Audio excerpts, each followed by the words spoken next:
सभी को नमस्कार। आज आप लोगों को दिखाते हैं कैसे एपीआई में पेमेंट करते हैं और ई पिन जनरेट करते हैं। तो पहले क्या करना होगा आपको पहले आपका जो आईडी है वो आईडी आपको लॉगिन कर लेना पड़ेगा। मेरा आईडी पहले से लॉगिन है। तो लॉगिन करने के बाद आपको जो थ्री डॉट लाइन जो ऑप्शन बार है उसको टच करने के बाद आपको ये सब ऑप्शन निकल आएगा। नीचे जो ई पिन ऑप्शन है आपको दिखाई दे रहा है, नीचे ई पिन ऑप्शन, उस ई पिन को टच करना है। उसके बाद आपको दो ऑप्शन निकल आएगा, माई ई पिन कोड, गेट ई पिन। तो आपको गेट ई पिन में जाना होगा। गेट ई पिन में जाएगा तो उसके टच करने के बाद आपको दो ऑप्शन निकल आएगा। उसके बाद आपको दिखाई देगा दो ऑप्शन, ऑटोमेटिक पेमेंट सिस्टम और manual payment system. Manual payment system में जाएगा तो आपको ई पिन पाने में थोड़ा टाइम लगेगा। वो जब मैनुअली रिफ्रेश होगा, चाहे 1 घंटा चाहे 2 घंटा, मैक्सिमम 24 आवर लग सकता है। तो आपको ऑटोमेटिक पेमेंट सिस्टम में जाना है। ऑटोमेटिक पेमेंट सिस्टम में जाने के बाद 1 मिनट में आपको पिन मिल जाएगी। उधर जाने के बाद आपको दिखाई देगा आपका आईडी और 280 पेमेंट का ऑप्शन। तो आपको नीचे जो पे नाउ ऑप्शन है उस पे नाउ को आपको टच करना है। तो पे नाउ को टच करने के बाद आपको ऐसे दिखाई देगा।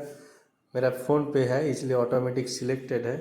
तो फ़ोन पे अगर आपका है तो आप पे कर सकते, नहीं तो किसी और पेमेंट के ऑप्शन जाना है तो वो दिखाई दे रहा है आपको मोर ऑप्शन जो है, मोर ऑप्शन में टच करना है। मोर ऑप्शन टच करने के बाद आपको सबका पेमेंट जो जितना पेमेंट ऑप्शन है वो दिखाई देगा।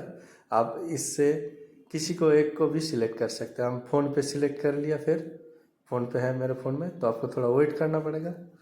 इसके बाद आपको दिखाई देगा, आपको जो फ़ोन पे खुल गया 280 पे नाउ करके आपको पे करना पड़ेगा।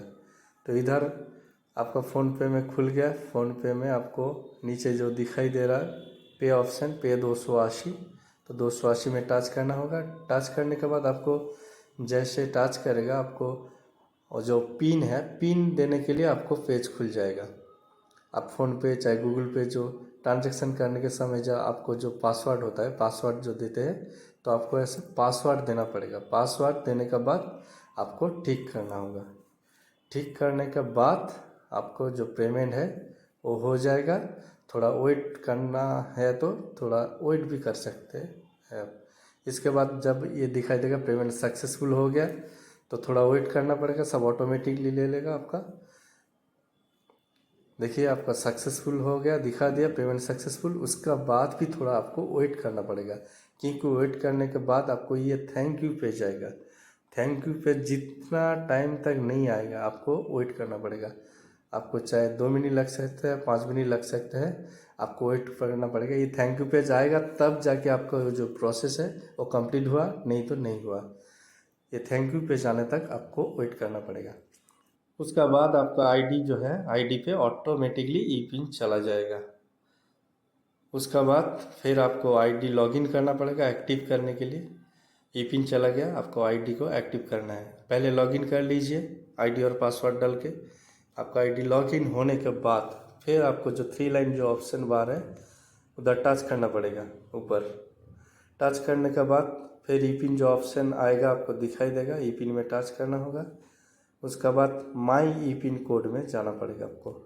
उधर ही आपको ई पिन जो है आ गया। माई ई पिन कोड में टच करने के बाद आपको ई पिन दिखाई देगा। जो ई पिन आया वो ई पिन को कॉपी कर लेना पड़ेगा। फिर क्या करना पड़ेगा, आपका ऊपर फिर आईडी का जो डैशबोर्ड है, डैशबोर्ड में आना पड़ेगा। ऊपर दिखाई देगा क्लिक हेयर, उस क्लिक हेयर को टच करना होगा। क्लिक हेयर को टच करने के बाद आपको ये सब ऑप्शन दिखाई देगा। उधर ई पिन का जो जगह है उधर ई पिन को पेस्ट कर देना है। पेस्ट करने के बाद जो नीचे एक्टिव नाउ ऑप्शन है उसको आपको टच करना पड़ेगा। एक्टिव नाउ टच करने के बाद हो गया आपका जो पूरा प्रोसेस वो कंप्लीट हो गया, आपका आईडी एक्टिव हो